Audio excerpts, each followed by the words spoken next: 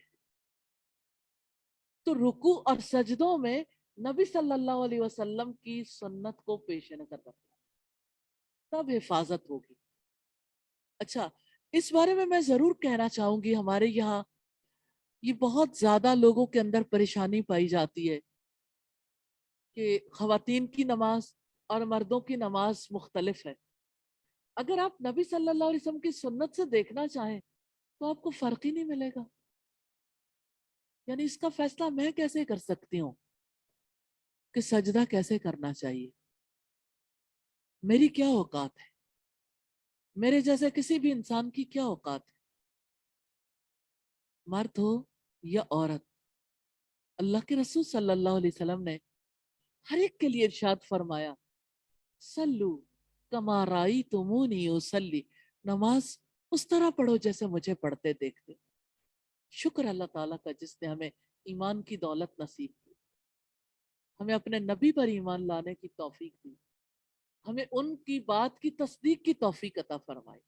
تو آپ کسی انسان کی بات نہیں، اپنے رب کی طرف دیکھیں، اپنے رسول کی طرف دیکھیں. That's it. نہ میں یہ حق رکھتی ہوں، نہ کوئی اور حق رکھتا ہے کہ اس کے بارے میں اپنے طریقے مقرر کرے. تو خواتین ہو یا مرد، محمد رسول اللہ صلی اللہ علیہ وسلم کو فالو کرنے کے لیے تیار ہے؟ کیا آپ یقین رکھتے ہیں کہ وہ اللہ کے نبی ہیں؟ کتنے لوگ ہیں جو رکوع اور سجدوں میں نبی صلی اللہ علیہ وسلم کی سنت کو فالو کریں گے؟ اب آپ نے خود دیکھنا کہ رسول اللہ کیسے سجدہ کرتے تھے. خود پڑھیں اور آئندہ اپنے سجدوں کے بارے میں اپنے اساتذہ سے بھی پوچھیں کیا میرا سجدہ محمد صلی اللہ علیہ وسلم جیسا ہے؟ تو ہمیں اس کے بارے میں اوتھینٹک نالج ملتا ہے جس کی تصدیق موجود ہے. ہم میں سے کوئی یہ حق نہیں رکھتا کہ کسی کو غلط یا کسی کو صحیح قرار دے اپنے سٹینڈرڈ کے مطابق. ہمارا یہ حق نہیں ہے. ہمارے درمیان اللہ کی کتاب سٹینڈرڈ ہے، رسول اللہ کی سنت سٹینڈرڈ ہے. اللہ تعالی ہمیں عمل کرنے کی توفیق عطا فرمائے. نبی صلی اللہ علیہ وسلم نے فرمایا سب سے برا چور نماز کا چور ہے. اللہ اکبر! کیا نماز کی بھی چوری ہوتی ہے؟ صحابہ نے پوچھا یا رسول اللہ وہ کس طرح نماز کی چوری کرتا ہے؟ تو امام الانبیاء نے فرمایا جو نماز کے رکوع اور سجدے پورے اطمینان سے نہیں کرتا. اطمینان سے کریں گے نا آپ، ایسا نہیں کہ ابھی سجدے میں گئے پھر سر اٹھا لیا، سجدے میں جانے سے پہلے ہی سر اٹھا لیا. اور پھر اگلی بات ہے نماز کے اوقات کی حفاظت. اللہ تعالیٰ نے 5 نمازیں وقت کی پابندی کے ساتھ فرض کی ہیں. نبی صلی اللہ علیہ وسلم نے فرمایا اللہ تعالیٰ نے 5 نمازیں فرض کی ہیں، جو شخص ان کے لیے اچھا وضو کرے گا، انہیں ان کے وقت پر ادا کرے گا، ان کے رکوع اور سجدوں کو پورا کرے گا، تو اللہ تعالیٰ کا اس سے وعدہ ہے اسے بخش دے گا. یا اللہ ہم سب کو بھی بخش دینا. اور جو ایسا نہیں کرے گا تو اللہ تعالیٰ کا اس سے کوئی وعدہ نہیں ہے، چاہے تو اسے بخش دے چاہے تو عذاب دے. ابو داؤد کی 425 نمبر روایت. پھر رمضان کے روزے رکھنا یہ بہت بڑا عمل ہے. اور راستے کی استطاعت کی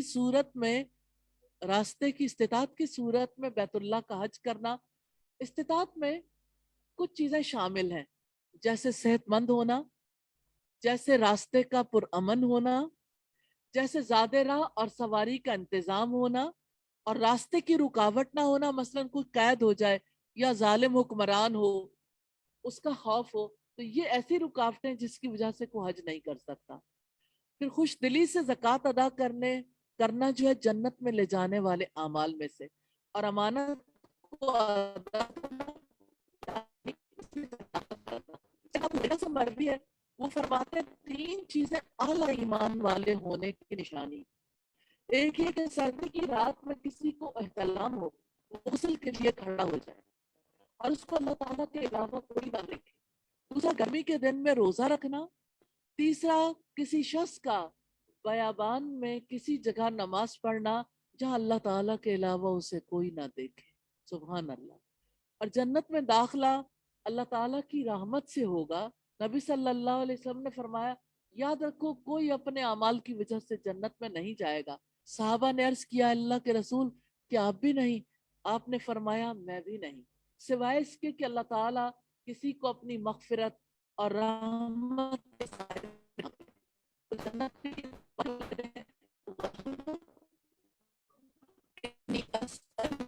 الجنہ۔ اللہم انی اسألک الجنہ۔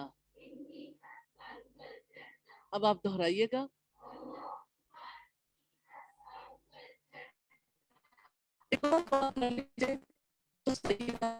رب ابن لی عندک بیتا فی الجنہ۔ یا ارحم الراحمین، ہم سب کو جنت الفردوس میں جگہ عطا فرمائیے، آمین ثم آمین۔ سبحانک اللہم و بحمدک، نشہد ان لا الہ الا انت، نستغفرک و نتوب الیک۔